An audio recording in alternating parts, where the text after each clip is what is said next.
Nagbigay ng clip si Robby Domingo patungkol nung birthday celebration sa lubong ni Donnie Pangilinan. Talagang close na close silang lahat. At syempre, tinanong din kung ano nga ba ang naging celebration ng Don Bell kahapon.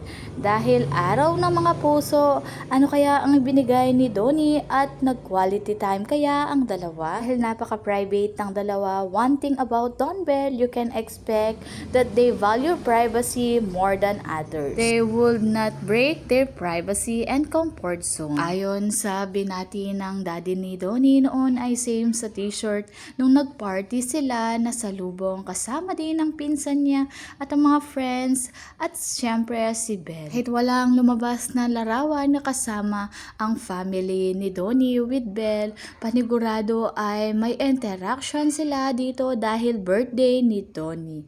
At nag-beach nga si Donnie kasama pala niya ang kanyang mga friends.